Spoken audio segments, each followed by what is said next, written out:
The wind came first. It was a low moan across the flat, frozen plains of Nebraska, a sound that promised misery. Abigail watched from the small, warped window of the cabin her father had built with his own 2 hands. The sky, a bruised purple just an hour ago, was now a churning wall of white. It wasn't just snow, it was a blizzard, the kind old-timers called a white death. It had a hunger to it, an intent to erase the land, to bury everything that stood against it. Her son, 8-year-old Noah, sat by the hearth, carefully carving a piece of scrap wood with a dulled knife. His small face was tense with concentration, his blonde hair falling into his eyes. He was a quiet boy. The world had taught him that silence was safer than speech. Abby, her mother, Eleanor, said from her rocking chair. Her voice was thin, like worn fabric. That north fence will not hold. Abigail nodded, her own braided blonde hair tight against her scalp. I know, Mama. I'll check on the stock before it gets worse. She pulled on her father's old sheepskin coat. It was heavy and smelled of him, of sawdust and cold air. The scent was both a comfort and a constant, aching grief. Be careful, Eleanor whispered, her knitting needles clicking a frantic, uneven rhythm. This storm feels wrong. Every storm felt wrong these days. Ever since Matthew died 2 years ago, the world had felt off-kilter, hostile. His death in that senseless shootout had not just made her a widow, it had branded her. Matthew had been charming, handsome, and, as they'd discovered too late, a wanted man. He'd stolen horses, and the law had caught up with him. The town of redemption, a place that prided itself on its name, offered none. They saw his sins as her own. The women who once shared coffee with her now crossed the street. The pastor spoke of moral tarnish from the pulpit. And Noah came home with bruises and a silence that screamed louder than any shout. Abigail stepped outside, and the wind stole her breath. It was a physical blow, shoving her back against the cabin door. Snow, sharp as sand, scoured her exposed cheeks. The world had vanished. The barn, only 50 yards away, was a faint, ghostly shape in the swirling chaos. Every step was a battle. The snow was already calf-deep and piling into drifts that swallowed the path. She fought her way toward the barn, her thoughts on the milk cow and the 2 frightened sheep inside. They were all she had left, the last remnants of a life that had once held promise. The cold seeped through her boots, a numbing certainty. This was her life now, a constant fight against the cold, both outside and in the hearts of her neighbors. She'd stopped hoping for warmth from anyone but her own hearth. Hope was a foolish luxury she could no longer afford. The wind held a new note, a high, piercing shriek. Through the white veil, she saw it, a dark shape, half buried in a drift near the barn side door. At first, she thought it was a fallen branch or a piece of fencing the wind had torn loose. But it had the wrong shape. It was slumped, defeated. Her heart hammered against her ribs. She moved closer, leaning into the wind. It was a horse, fallen. Its great chest was still, its legs tangled at an unnatural angle. And beside it, a smaller shape. A man. He was crumpled against the snow-caked wall of the barn, a dark stain spreading from his side across his worn coat. The stain was a horrifying, vibrant red against the pure white of the snow. Blood. So much blood. His hat was gone, and his dark hair was matted with ice and frost. His face was turned away from her, pale as sculpted marble. For a moment, Abigail froze. A stranger. A wounded stranger. Every instinct screamed at her to turn back, to lock the cabin door and pretend she'd seen nothing. Trouble had a way of finding her. Bringing a strange, bleeding man into her home was an invitation for more. The town would talk. They would say she was reckless, that she was bringing danger to her own son. They would find a way to make this her fault, too. She took a half-step back toward the cabin. The wind pushed at her, urging her away. But then the man stirred. A low groan, a sound of pure agony, was ripped away by the wind. His head moved slightly, just enough for her to see his profile. He was young, or youngish, his face etched with hard lines that spoke of a difficult life. She thought of Noah. She thought of how the other children threw rocks and called him thief's boy. She thought of what it felt like to be judged, to be cast out, to be left alone in the biting cold. Her own pain, a familiar companion, rose up in her chest. She She just couldn't leave him. No, she whispered to the storm, the word a small puff of defiance. Not today. She knelt beside him, the snow soaking through her trousers in an instant. Her gloved fingers brushed the frost from his cheek. It was like touching stone. "Hey," she said, her voice loud to be heard over the wind. "Hey, can you hear me?" His eyelids fluttered. They opened just a crack. His eyes were a startling, piercing blue, a sliver of color in the monochrome world. They found her face, unfocused and clouded with pain. "Please." The word was a ragged breath, barely a sound. "Go. I'm not leaving you to die," she said, her voice firm, surprising even herself. She hooked her arms under his shoulders, tried to lift him. He was heavy, a dead weight. The smell of sweat and blood filled her nostrils. "You have to help me." He groaned as she pulled, his body tense with pain. "No trouble." He managed to rasp out before his eyes slid shut again.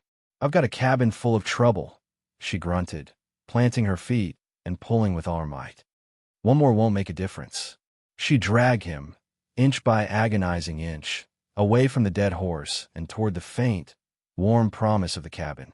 Her back screamed in protest. Her legs burned with the effort. The snow clutched at him, trying to keep him, to claim him. A dark trail of his blood marked their path, a grim signature on the pristine white landscape. The wind tore at them, a relentless beast trying to rip him from her grasp. But Abigail held on, her jaw set, her heart a stubborn, defiant drum against the fury of the storm. She was dragging more than a dying man. She was dragging the weight of her own forgotten compassion, and she would not let it go. Chapter 2. The Hearth.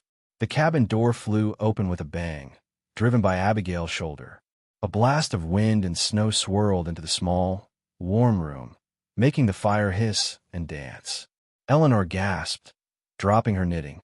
Noah jumped up from the hearth, his wooden carving falling from his hand. They stared, their faces a mixture of shock and fear. Abigail stood there, framed in the doorway against the howling white, half carrying, half dragging the unconscious stranger. Her face was red from the cold, her breath coming in ragged plumes. The man's head lolled against her shoulder, his blood staining the front of her coat. "Help me," she commanded, her voice raw. She kicked the door shut, plunging the room back into the warm, flickering light of the fire and the oil lamps.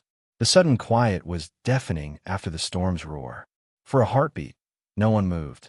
Eleanor's face was pale, her eyes wide with 100 questions and 1,000 fears. "Abigail, who is that? What have you done?" "He was dying, Mama," Abigail said, her voice strained as she struggled with the man's weight. "Against the barn. He's been shot."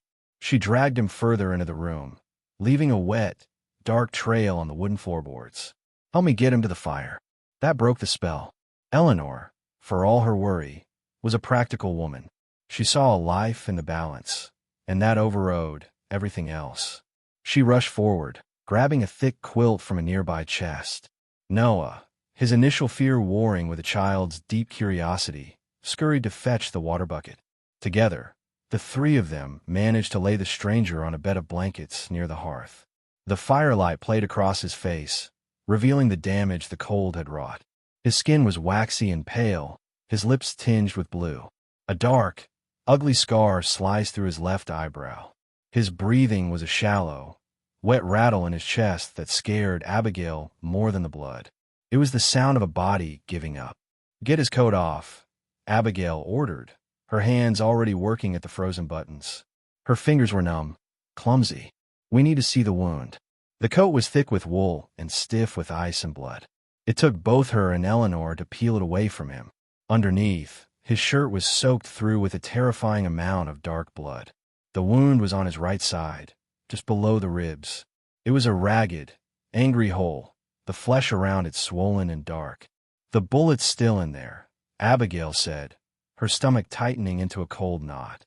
She'd seen bullet wounds before, in cattle and once in a neighbor's dog. But this was different. This was a man. Eleanor pressed a hand to her mouth. "Abby, we should get the doctor." "Dr. Mills won't ride out in this storm," Abigail stated flatly. "And even if he would, he wouldn't come for us. Not anymore." The bitterness in her voice was sharp. Dr. Mills had been one of the first to turn his back on them, after Matthew's death. He made it clear their kind wasn't welcome in his office. A heavy silence fell over the room, broken only by the man's labored breathing and the crackle of the fire. The reality of their situation settled in. There was no help coming. There was only them. Abigail looked at her hands. They were chapped and calloused from farm work, but they were steady. She had pulled calves from their mothers in the dead of night. She had set Noah's arm when he'd fallen from the hayloft, using strips of a bedsheet for a sling and her father's woodworking clamps for splints. She knew bodies. She knew meat and bone and the stubborn will to live. "I'll have to get out myself," she said, the words tasting like ash in her mouth. Eleanor's eyes filled with terror. "You can't. You're not a surgeon." "I'm all he has," Abigail replied, her gaze unwavering. She looked at her mother, her expression hardening with resolve. "Mama, heat the hunting knife in the fire. And bring the whiskey." Noah, who had been watching from the corner of the room, his eyes as big as saucers, let out a small whimper. "Is he going to die?" he whispered. Abigail walked over to her son and knelt before him, placing her hands on his small shoulders. She looked him directly in the eye. "Not if I can help it," she said, her voice softer now, but firm. "He's just a man who needs help. We help people. That's what we do. Understand?" Noah nodded, swallowing hard. The next hour was a tense, focused nightmare. Eleanor held a lamp, her face a tight mask of anxiety, while Abigail worked. She poured whiskey over the wound, earning a deep, unconscious groan from the stranger. She used the heated knife to probe the wound, her own vision blurring with sweat as she concentrated. The stranger, even in his stupor, thrashed on the floor, a raw, animal scream tearing from his throat. "Hold him down," Abigail yelled. Eleanor, tears streaming down her face, threw her weight across the man's broad shoulders, pinning him. Noah had hidden his face behind a chair, but he didn't leave the room. He watched, horrified and fascinated. Abigail's hands, surprisingly, did not shake. It was as if a deep, calm part of her took over, a part that knew only the task at hand. There was no room for fear, no room for doubt. There was only the feel of the knife against muscle and bone, the search for the foreign piece of metal that was stealing this man's life. Finally, with a sickening, wet sound, the bullet came free. It was a flattened piece of lead, ugly and lethal. She dropped into a tin cup where it landed with a small, definitive clink.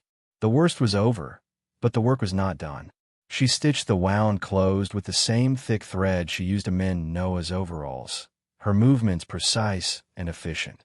She packed the wound with a poultice of herbs Eleanor had prepared, a recipe passed down from her own mother. Then she bound his side tightly with clean strips of cloth. She finally sat back on her heels, exhausted. The firelight flickered across the room, illuminating the chaotic scene. The bloodstained cloths, the overturned cup, the pale, still man by the fire. She looked at her mother, whose face was etched with worry. She looked at Noah, peeking out from behind the chair. They were a family of outcasts, hiding from a storm, with a half-dead stranger bleeding on their floor. "Now we wait," Abigail whispered, wiping a blood-smeared hand across her forehead. "Now we see if he's strong enough to live." Chapter 3. The Fevered Hours. For 3 days, the cabin existed in a space outside of time, measured only by the rhythm of the storm and the stranger's ragged breaths. The blizzard raged without pause, burying them in a silent, white world. Inside, a different battle was being fought. The man, whose name they still didn't know, was lost in a fever.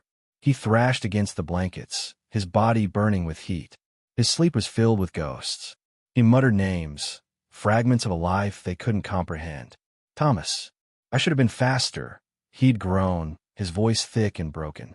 "Margaret, don't look at me like that." The names tumbled out of him, wrapped in regret and pain. Abigail and Eleanor took turns sitting by his side. They bathed his forehead with snow melted on the stove. They forced spoonfuls of thin broth and water between his cracked lips. Abigail rarely slept. She sat in a chair by the hearth, watching the rise and fall of his chest, listening to the wet rasp of his breathing. Each breath he took felt like a victory. Each fevered twitch felt like a step closer to defeat. During those long hours, she studied his face. In stillness, without the mask of pain, she saw a strength in his features, A strong jaw covered in dark stubble, a straight nose, the faint lines around his eyes that suggested he might have smiled once. The scar through his eyebrow gave him a dangerous look, but his hands, lying limp on the blanket, were calloused and capable. They were working man's hands, not a killer's. Or so she told herself. "You're a fool, Abigail," Eleanor said quietly on the second night, as she took over the watch. "Bringing him in here. We don't know who he is. He could be an outlaw, one of Matthew's kind. He was a man freezing to death." "Mama," Abigail replied, her voice weary. "What was I supposed to do? Let the snow have him?" "Sometimes the snow is God's judgment," Eleanor said, but there was no conviction in her voice. She looked at the stranger, her expression softening. "He calls for a martyr." "I know," Abigail said. Noah was a constant, silent presence. He would sit on the far side of the hearth, watching the man with an unreadable expression. He was no longer just scared. There was something else in his eyes now, a sort of awe. This man was a piece of the violent, mysterious world that existed beyond their small farm. He was real. He had a bullet wound. He was like a character from one of the dime novels the stable boy in town sometimes read. On the third day, the fever broke. Abigail was dozing in her chair when she felt a change in the room. The man's breathing had evened out. The terrible, wet rattle was gone. She reached out and touched his forehead. It was cool, damp with sweat. She must have drifted off again, because the next time she opened her eyes, he was awake. His blue eyes were open and clear, staring at the smoky rafters of the cabin ceiling. He blinked slowly, taking in his surroundings. His gaze moved from the ceiling to the stone hearth, to the drying herbs hanging from a beam, and finally, to her. He stared at her for a long moment. There was confusion in his eyes, but also a sharp intelligence that set her on edge. "Where?"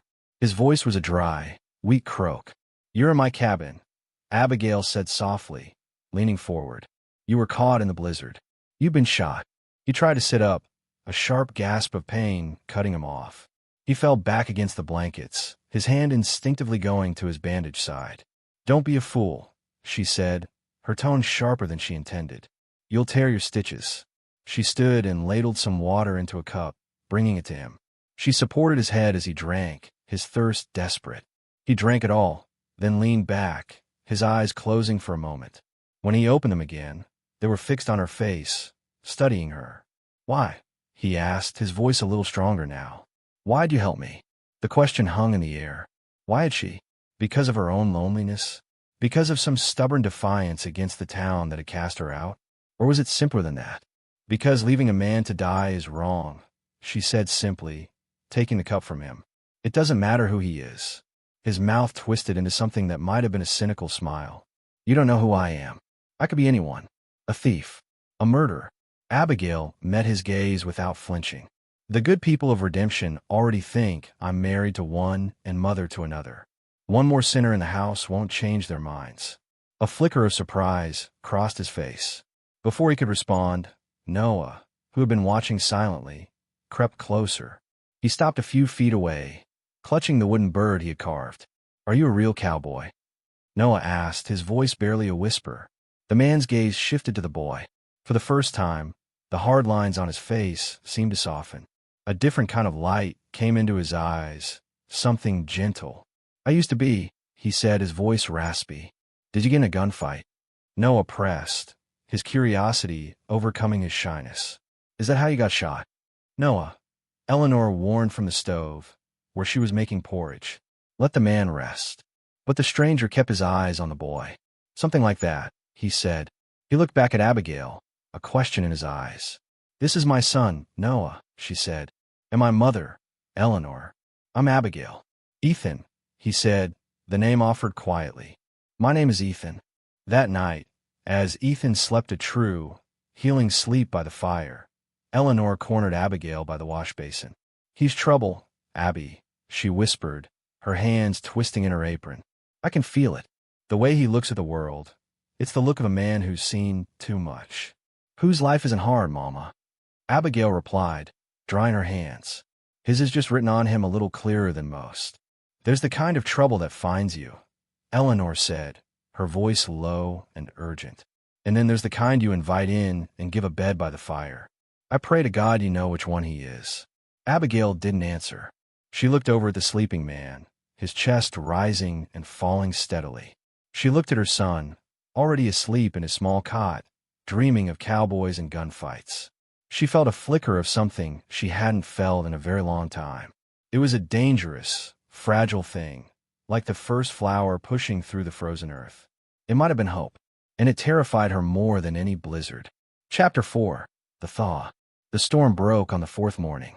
The wind died down to a whisper, and a weak, watery sunlight filtered through the grimy cabin window, illuminating the dust motes dancing in the air. The world outside was transformed, buried under a thick, pristine blanket of white.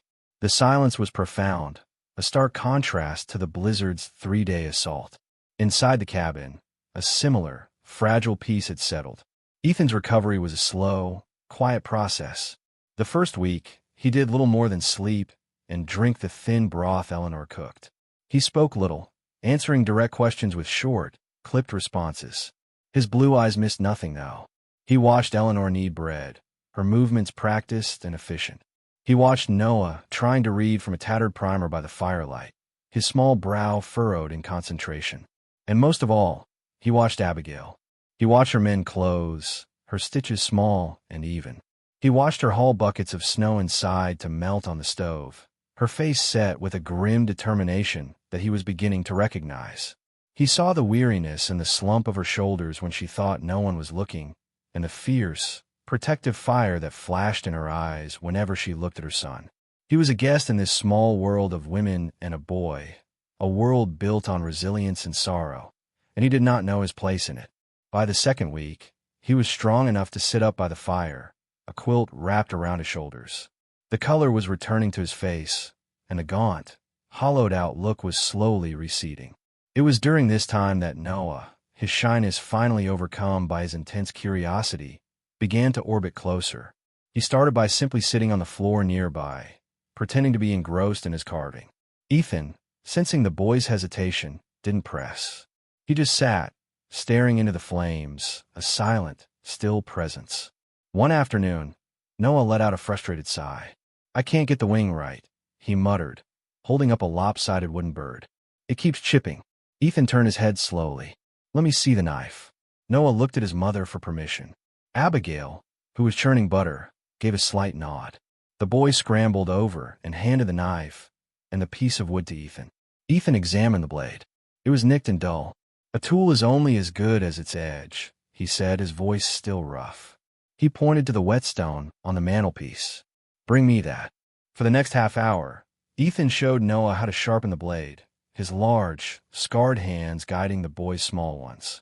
He moved slowly, deliberately, explaining how to hold the knife at the proper angle, how to feel the burr on the edge, how to draw the blade across the stone in a smooth, even stroke.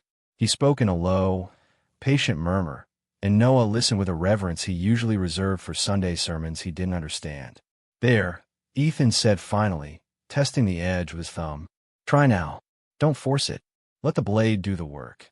Noah took the knife and, with careful, deliberate movements, shaved a perfect, curling sliver of wood from the bird's wing. A slow, wide grin spread across his face.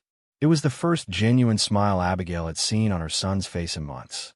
Her churning slowed to a stop as she watched them, a tight, unfamiliar feeling blossoming in her chest.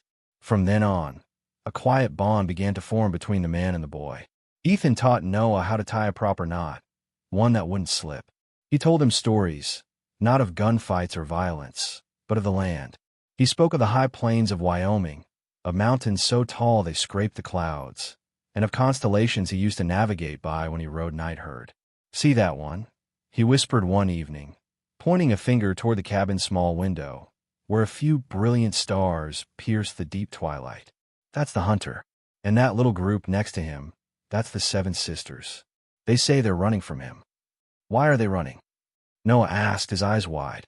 "I reckon some things are just born to run," Ethan said, his gaze distant, his voice tinged with a melancholy that Abigail felt more than heard. As his strength returned, so did a restless energy. He began to pace the small cabin, a caged animal anxious for the open spaces. The thaw had begun in earnest, and water dripped constantly from the eaves. Patches of brown mud began to appear in the yard, ugly wounds in the melting snow. "Where were you headed?" Abigail asked him one day, her voice carefully neutral as she dished out a thin stew. "Before the storm." Ethan's jaw tightened. He stared down at his bowl for a long moment before answering. "Nowhere in particular," he said. "Just away." "Away from what?" she pressed gently. He looked up, and his blue eyes were like chips of ice. "My past, I suppose," he said in a way that clearly closed the subject. Abigail didn't ask again, but the question of who he was and what he was running from settled deeper into the cabin's quiet spaces. She worried he was an outlaw, that the lawman who'd killed her husband would come looking for him, too. But when she saw the gentle way he ruffled her son's hair, or the gratitude in his eyes when her mother handed him a cup of coffee, the fear warred with a stubborn, growing trust. Chapter 5. The Town of Redemption. By early March, the prairie had turned to a sea of mud, and their supplies were dangerously low. The flour sack was nearly empty. They were down to the last handful of coffee beans, and the salt was gone. "I have to go to town," Abigail announced one morning, staring at the bleak contents of their pantry. "No," Eleanor said immediately, her face tight with worry. "It's too soon. The roads will be a mess, and you know how they are." "We can't eat pride, Mama," Abigail said, her voice sharp. "No one eats proper food. I have the egg money. It will be enough." Ethan, who was sitting at the table, his chair still placed carefully to favor his healing side, spoke up. "I'll go with you." "Absolutely not," Abigail and Eleanor said in unison. Abigail turned to him. "You're not strong enough to ride that far yet. And besides," she lowered her voice, "you are the last thing I need to explain to the people in that town. It's better if they don't know you're here." His face hardened, a muscle working in his jaw. He clearly disliked being told to hide, to be treated like a liability, but he didn't argue. He just gave a curt nod and went back to staring out the window, his shoulders rigid. The ride to redemption was as miserable as Abigail had expected. The old mare, Bess, slipped and slid in the thick, clinging mud, and a cold, damp wind cut through Abigail's coat. The town, when she finally reached it, looked as grim and gray as she felt. Wooden buildings sagged under the weight of the long winter. Smoke curled from chimneys into the damp air. She tied Bess to the hitching post outside Croft's Mercantile, her stomach twisting into a familiar knot of dread. Taking a deep breath, she pulled her shawl tighter around her head and walked inside. The store was warm and smelled of pickles, leather, and dust. Mr. Silas Croft, a man whose belly strained the buttons of his vest, stood behind the counter.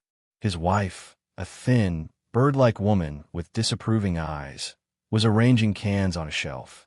A few other women, the pastor's wife, Martha Brown, among them, were gathered near the fabric bolts, their conversation stopping the moment Abigail entered.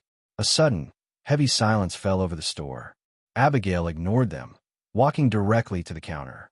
She felt their eyes on her back, dissecting her worn dress, her muddy boots. "Mr. Croft," she said, her voice clear and steady. Silas Croft looked up from his ledger, peering at her over the top of his spectacles. He did not smile. "Abigail," he said, the name sounding like an accusation. "I need flour, salt, and coffee beans," she said, placing her small, cloth pouch of coins on the counter, "and a small sack of oats for the mare." Mr. Croft looked at the pouch, then back at her. His lips thinned. "Cash only for you, you know. No more credit." "I have cash," she said, trying to keep the tremor out of her voice. He slowly counted the coins. Behind her, the whispering started. It was just loud enough for her to hear. "Look at her. No shame at all. After what her husband did, you'd think she'd have the decency to move on. I heard she hasn't been to church in a year. The boy's running wild, I expect." Abigail squeezed her eyes shut for a second, her knuckles white where she gripped the edge of the counter. She would not cry. She would not give them the satisfaction. Mr. Croft pushed a small bag of flour toward her. "This is what your money buys," he said, his voice flat. "Prices have gone up. The spring thaw makes the roads difficult for the supply wagons." "That's barely enough for a week," Abigail protested. "And what about the salt and coffee?"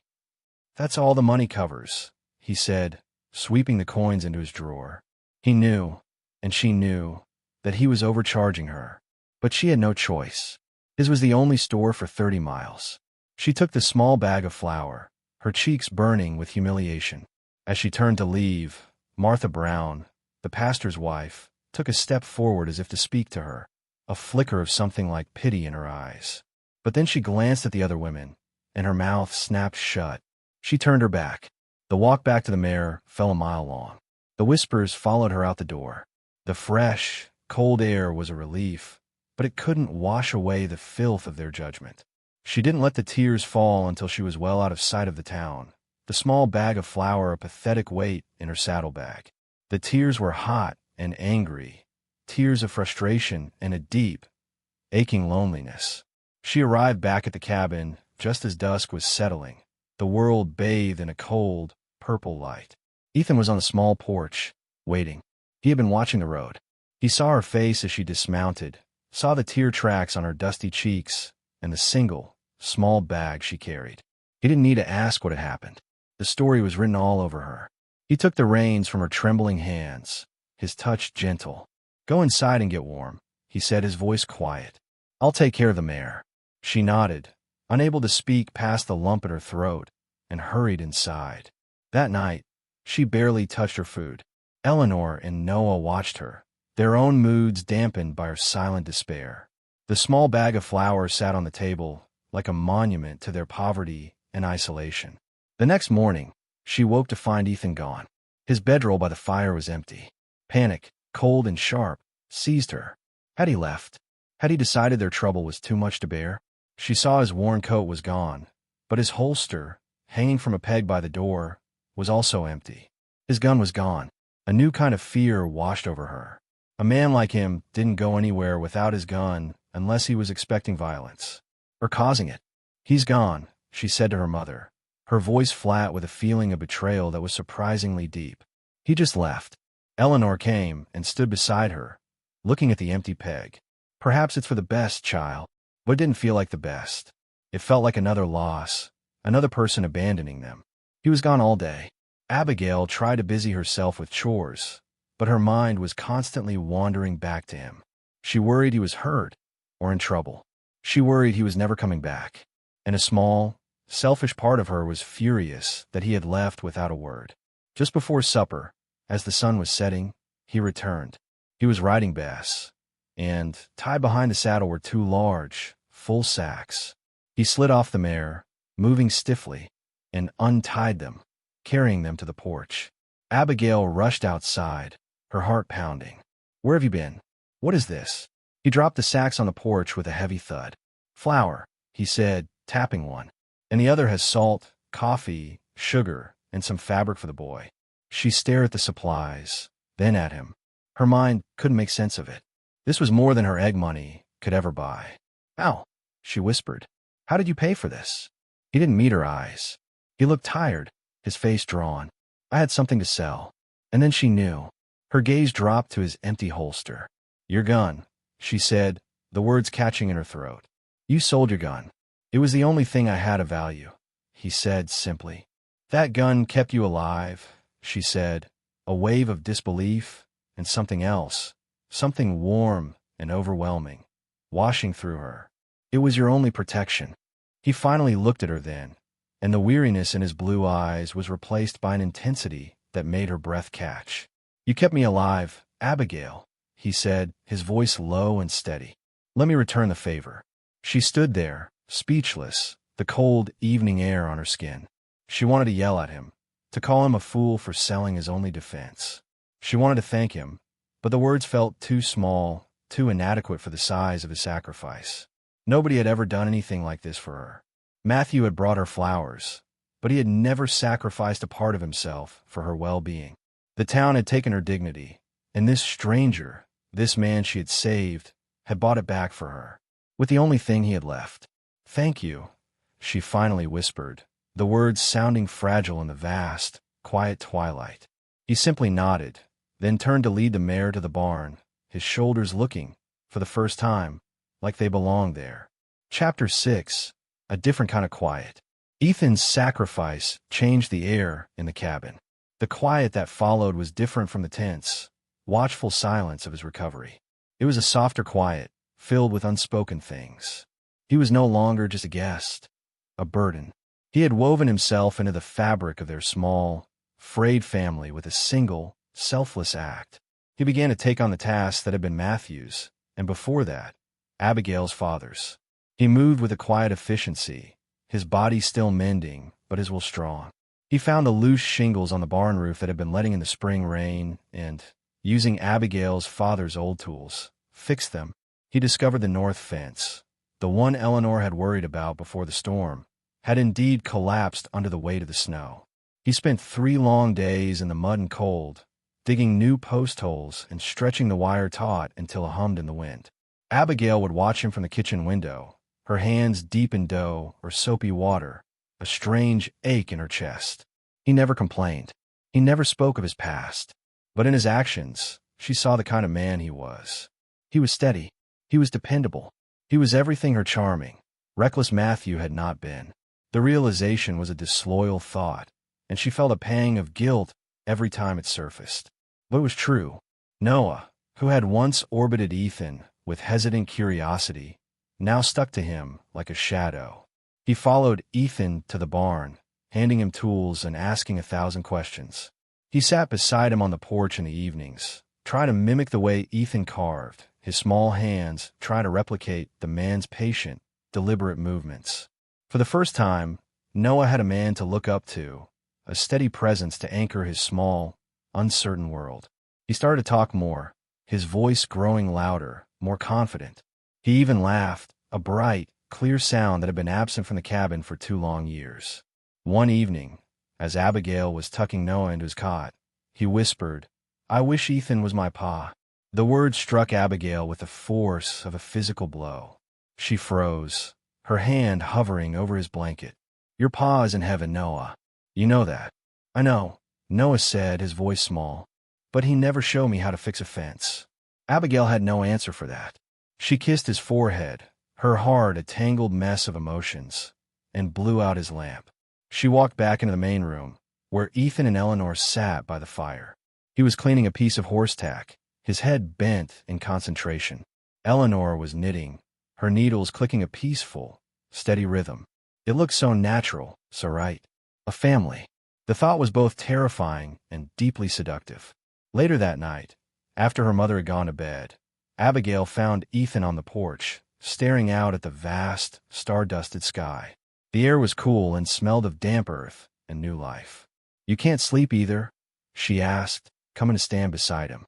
He shook his head, too used to open spaces. "Sometimes these walls feel like they're closing in." He looked at her, his expression unreadable in the faint starlight. "What about you? What's keeping you awake?" "Noah said he wishes you were his father," she blurted out, the words tumbling out before she could stop them. Ethan went very still. He looked away, back toward the endless dark of the prairie. He was silent for so long that she thought he wouldn't answer. "He's a good boy," he said finally, his voice low and rough. "He deserves a father, a real one, not a man like me." "What kind of man are you, Ethan?" she asked, her voice barely a whisper. The question had been sitting on her heart for weeks. He turned to face her, and the distance in his eyes was replaced by a raw, painful honesty. "The kind who brings trouble," he said. "The kind people shoot at. The man I was running from. Abigail. He wasn't a stranger. He was my brother." The confession hung in the cold night air, shocking in its simplicity. "His name was Thomas," Ethan continued, his voice flat, devoid of emotion. We disagreed about a piece of land. Our family's land. He wanted to sell it to a cattle baron. I wouldn't let him. It was all we had left of our parents." He took a shaky breath. "We argued. He drew on me. I was faster." He stopped, the unspoken words heavy between them. "He drew on me, but I'm the one who rode away shot." "He's not dead," Ethan said, as if sensing her next question. "But I wounded him. I shamed him. I broke the only family I had left. So I ran. I've been running ever since." Abigail listened, her heart aching for the pain she heard beneath the stoic words. He wasn't a thief. He wasn't a cold-blooded killer. He was a man who had lost everything, a man running from a family tragedy, just like her. "You're not that man anymore," she said softly. "The man I see fixes my fences. He teaches my son how to be a man. He sells his only protection to feed us." He took a step closer, and her breath hitched in her throat. He smelled of pine smoke and the cold night air. "Abigail," he said, his voice thick with an emotion she couldn't name. He reached out, his calloused fingers gently touching her cheek. His touch was like a spark, sending a jolt of warmth through her that had nothing to do with the fire inside. For a long moment, they just stood there, suspended in the space between a painful past and an uncertain future.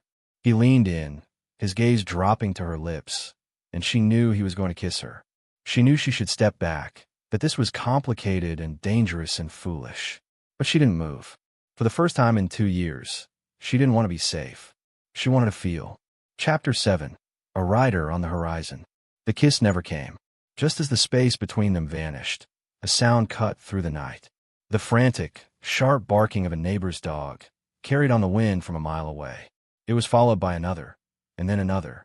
A chain reaction of alarms across the silent prairie. Ethan stiffened, his hand dropping from her face. He stepped away from her, turning his head, listening. The tenderness in his eyes was gone, replaced by the old, familiar wariness. "Someone's coming," he said, his voice low and hard. They stood in silence, listening. The barking grew closer. Then they heard it, the steady, rhythmic beat of a horse's hooves, moving at a determined pace along the muddy road that led to their farm. A lone rider. At this time of night, a lone rider was never good news.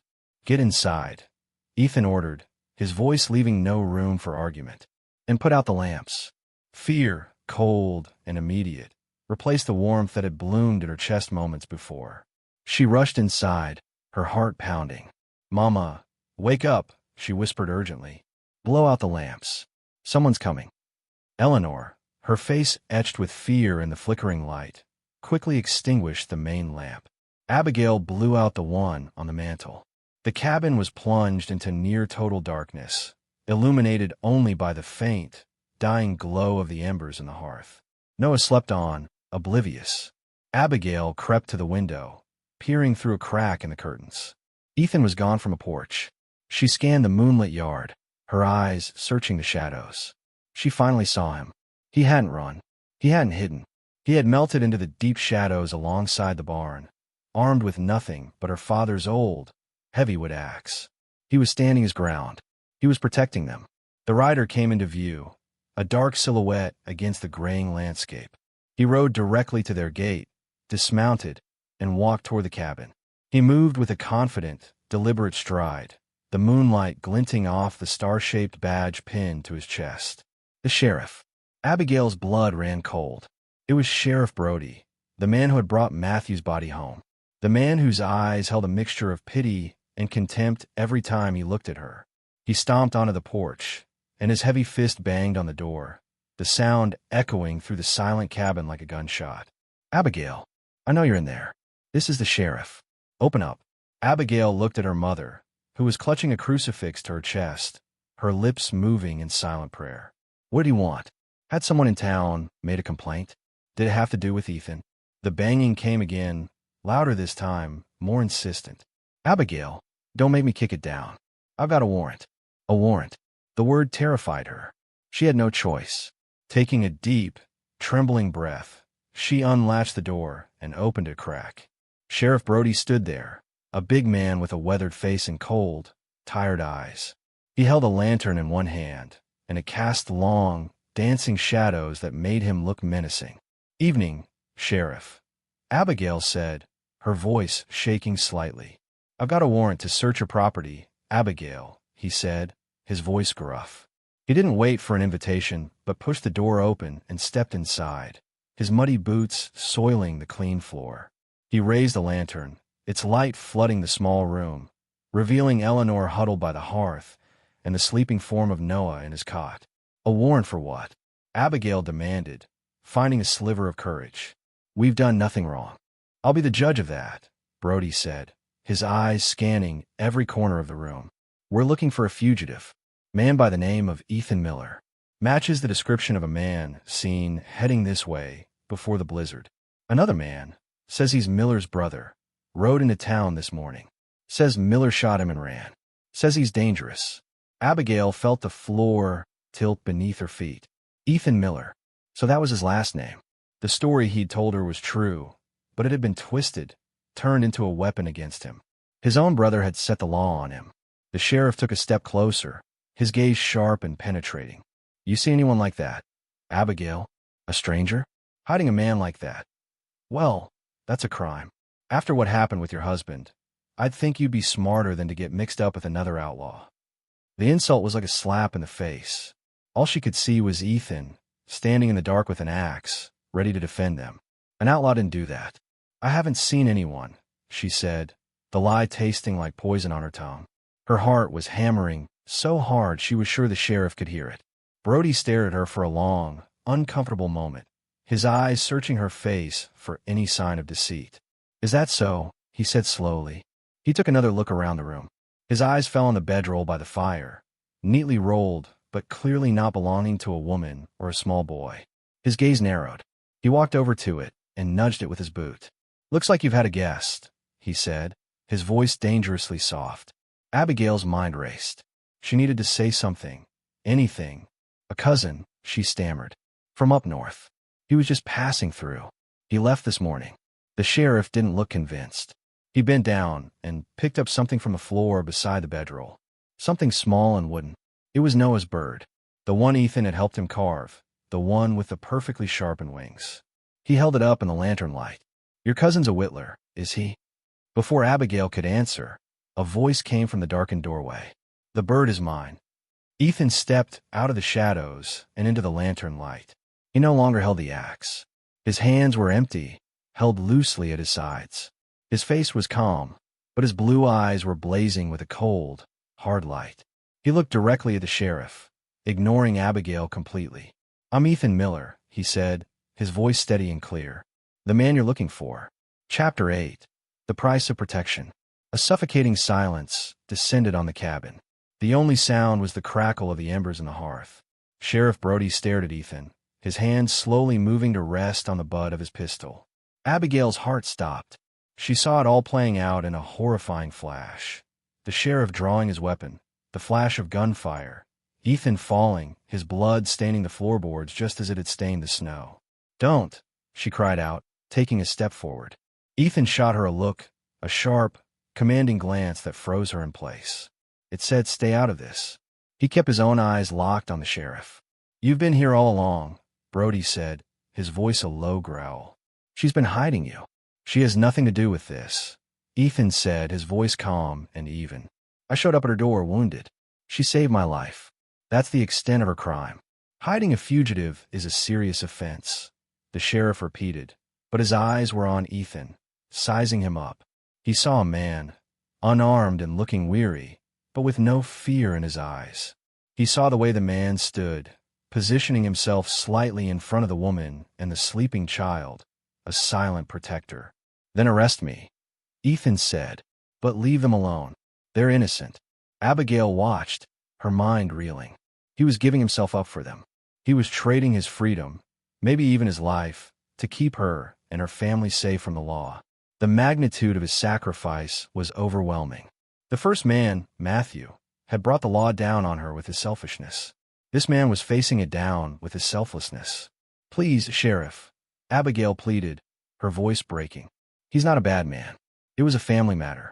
His brother. I've heard his brother's side of the story. Brody cut her off, his gaze still fixed on Ethan. Says he tried to kill him over an inheritance. A bitter, humorless smile touched Ethan's lips. My brother always was a better talker than me, he said. The truth is, he wanted to sell our family's land to a man who would have run every small rancher out of this territory. I stopped him. He pulled a gun. I was luckier. He paused, his gaze unwavering. I never wanted to hurt him. I ran so I wouldn't have to. The sheriff listened, his expression unreadable. He had been a lawman in this hard country for 20 years. He'd seen every kind of liar and killer. He'd also seen good men pushed into bad situations. He looked at Ethan's bandaged side, the proof of the wound.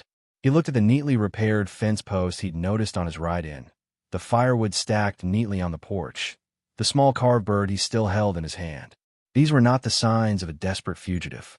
They were the signs of a man trying to build something, not run from something. Where's your gun? Brody asked. I don't have one, Ethan replied. A man like you? Always has a gun. I sold it, Ethan said. For flour and coffee. He nodded toward the sacks against the far wall. For them. The sheriff's gaze followed Ethan's nod. He looked at the sacks of provisions, then at Abigail's worn dress, at the boys sleeping peacefully, and finally, back at Ethan. He saw the whole story laid out before him in the small, poor cabin. He saw the desperation, the sacrifice, and the fierce, quiet dignity of people trying to survive. He was a man of the law, but he was also a man of the West. He understood its unwritten codes. A man who sells his gun, his life, his freedom, his very identity on the frontier, to feed a widow and her child was not the kind of man his brother had described. Sheriff Brody stood there for a long time, the lantern light flickering across his tired face. The law was clear. His duty was clear. But sometimes, the law and what was right were two different roads. Finally, he let out a long, weary sigh. He looked at Abigail, and for the first time, the contempt was gone from his eyes. It was replaced by something that looked almost like respect. I came all the way out here in the dark, he said, his voice gruff, but the hard edge was gone. My horse is tired and I've seen nothing. No fugitive. Just a widow and her family. He tossed the small wooden bird onto Noah's blanket. I must have been mistaken. Abigail stared at him, her mind unable to process his words. Was he letting him go? But I will say this, the sheriff continued, turning his gaze back to Ethan, and now his eyes were as hard as iron. Your brother is still in town. He's a loudmouth, and he's stirring up trouble. If I were you, I'd make myself scarce. I won't come looking for you again, but if you cause trouble in my county, I will hunt you down myself. Do you understand me? I understand, Ethan said, his voice quiet. Good, Brody said. He turned, his boots loud on the wooden floor, and walked out of the cabin, closing the door firmly behind him. A moment later, they heard the sound of his horse's hooves, riding away, the sound fading into the vast, forgiving silence of the prairie night. Abigail stood, trembling, her legs feeling like they might give out. Eleanor was openly weeping, her hands covering her face. Ethan hadn't moved. He stood by the door, his shoulders slumped, the tension draining out of him like air from a punctured lung. Abigail crossed the room in 2 steps and wrapped her arms around him, burying her face in his chest. He was solid and real. She could feel the steady beat of his heart under her ear. He flinched at first, surprised by the contact. Then his own arms came up and circled her, holding her tightly. He's gone, she whispered into his shirt. He let you go. For now, Ethan said, his voice muffled in her hair. They stood like that for a long time, drawing strength and comfort from each other. The crisis had passed, but something had irrevocably shifted. The secrets were out. The danger was real. His past was no longer a ghost. It was a living, breathing threat, waiting just down the road in the town of redemption. And in facing it together, they had forged a bond stronger than gratitude, deeper than friendship. It was a bond forged in fear and sacrifice, and it felt, to Abigail, a lot like love. Chapter 9. The Land of the Living. The sheriff's departure left a fragile peace in its wake. The immediate threat was gone, but its shadow lingered. Ethan knew his brother. Thomas was a man fueled by pride and a bitter sense of grievance. He wouldn't be satisfied with a sheriff's report. He would want to see for himself. He would want a confrontation. You should go, Abigail said the next morning, her voice flat. They were standing by the newly mended fence line, the prairie stretching out before them, greening with the promise of spring. He knows you're here now. It's not safe. Leave. Ethan looked at her, then at the small cabin, where smoke was curling from the chimney. He looked toward the barn where Noah was attempting to groom the old mare, mimicking the motions he'd seen Ethan use. Where would I go, Abigail? I've been running my whole life. For my past, for myself. All that running led me here. If I run again, I'll just be running from the only good thing I've ever found. Her heart ached at his words. I don't want you to go, she admitted, her voice a whisper. I'm afraid of what will happen if you stay. Nothing will happen to you or the boy, he said, his voice low and fierce. I won't let it. His promise was a comfort, but it couldn't erase the knot of fear in her stomach. They spent the next 2 days in a state of suspended animation, waiting. Every sound on the wind, every distant shape on the horizon, made them jump. But the quiet held. Life stubbornly went on. Ethan taught Noah how to rig a simple snare. Abigail planted her spring garden, pressing seeds into the dark, rich earth. They ate their meals in a tense silence, the unspoken question of what now, hanging over every bite. The confrontation came on the third day. It was a bright, clear afternoon. Abigail was hanging laundry on the line, the clean sheets snapping in the breeze. Noah was by the creek, and Ethan was in the barn, repairing a broken harness. She saw the riders first, two of them, cresting the small hill to the east. They weren't moving fast, but they rode with a grim purpose that made the hair on her arms stand up. She didn't scream. She didn't run. A strange, cold calm settled over her. She dropped the laundry basket and walked purposefully to the barn. "Ethan," she said, her voice steady. "They're here." He looked up from his work, his hands covered in grease. He didn't have to ask who they were. He wiped his hands on a rag, his movements deliberate. For a moment, she saw a flash of the old Ethan in his eyes, a flicker of a hunted animal looking for an escape. But it was gone as quickly as it came. He looked at her, his gaze clear and resolved. "Get Noah inside," he said. "Lock the door and stay away from the windows." "What are you going to do?" she asked, her voice trembling despite her resolve. "You don't have a gun." "Good," he said, a grin set to his jaw. "Then I won't be tempted to use one." He picked up the heavy wood axe from the corner, the same one he had held the night the sheriff came. It looked small and inadequate against the threat of two men with pistols. He walked out of the barn and into the bright sunlight, positioning himself in the middle of the yard, between the approaching riders and the cabin. Alone, unarmed man, ready to defend his home. Abigail ran, her heart pounding against her ribs. She found Noah by the creek, blissfully unaware, and hurried him back to the cabin. "Stay inside and be quiet," she commanded, her voice sharper than she intended. She locked the door and, ignoring his instructions, went to the small window, peering out from behind the curtain.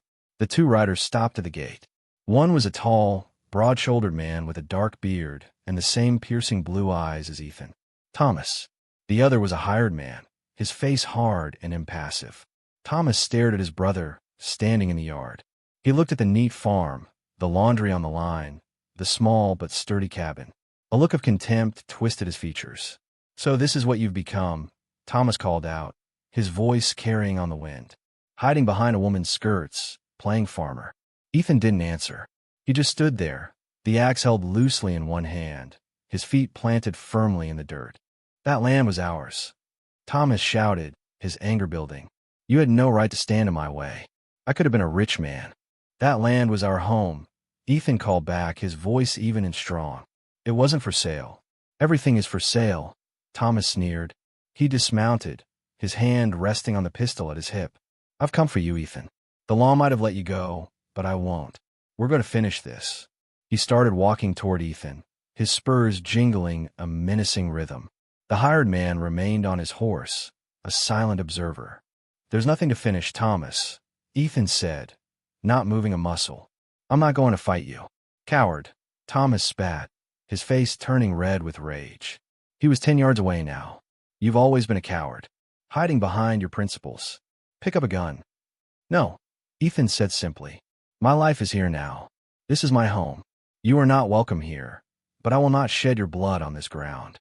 The quiet dignity in Ethan's voice seemed to enrage Thomas more than any threat could have. He saw that Ethan wasn't afraid. He simply refused to fight on his brother's terms. He was a different man, living by a different code. "Then I'll do it for you," Thomas roared, and he drew his pistol. Abigail screamed, her hand flying to her mouth. This was it. It was all over. But before Thomas could aim, the cabin door flew open. Abigail stood on the porch, her father's old, heavy shotgun in her hands. She had never fired it in her life, but she held it now as if she'd been born to it, the twin barrels aimed squarely at Thomas's chest. Her face was pale, but her eyes were blazing with a fire that Thomas had not expected. "Get off our land," she said, her voice ringing out across the yard, clear and cold as steel. Thomas froze, his eyes wide with shock. He had come prepared to face his brother, the man he knew. He was not prepared to face this woman, this farmer's widow with the eyes of a she-wolf protecting her cub. He hesitated, his gaze flicking from Abigail on the porch to Ethan in the yard. He saw his brother, who refused to fight him. He saw the woman who was willing to kill for him. And in that moment, he understood that he had already lost. He had not lost a gunfight. He had lost his brother. The man he had come to confront, the man he hated, no longer existed. In his place stood a stranger, a man who had found something to protect, not just something to run from. With a curse, Thomas lowered his gun. He looked at Ethan one last time, a look of bitter, frustrated defeat on his face. He turned without another word, mounted his horse, and rode away, the hired man following silently behind him. They disappeared over the hill, leaving only a cloud of dust and a profound, ringing silence. Ethan let the axe fall to the ground with a thud. He stood for a long moment, his shoulders shaking, as the adrenaline and the years of pain drained out of him. Abigail slowly lowered the shotgun, her own arms trembling. He turned and looked at her, his eyes filled with a universe of emotions, relief, gratitude, and a deep, soul-shaking love. He walked toward her, meeting her on the porch steps. He gently took the heavy shotgun from her hands and leaned it against the wall. Then he took her face in his hands, his touch tender. "You saved me," he whispered. "We saved each other," she replied, her voice choked with tears. He bent his head and kissed her. It was not a kiss of tentative first steps, but a kiss of arrival. It was a kiss that sealed a promise made in a blizzard and forged in the quiet moments of healing. It was the kiss of a man who was finally home. Noah crept out of the cabin, his eyes wide, and looked from the man to the woman. He didn't understand everything that had just happened, but he understood the most important part. He ran to them, and they both knelt, wrapping their arms around him, holding on tight. The three of them stood there as the sun began to set, painting the prairie in hues of golden rose. The past was not gone, but its power was broken. The future was uncertain, full of hard work and the daily struggles of life on the prairie. But for the first time in a long, long time, it was a future they would face together. They were not a family born of blood, but one born of choice, of courage, and of the stubborn, resilient love that can sometimes bloom in the harshest of winters. And as the first stars began to appear in the vast, darkening sky, the small cabin glowed with a warm, steady light, a tiny beacon of hope in the immense and lonely land.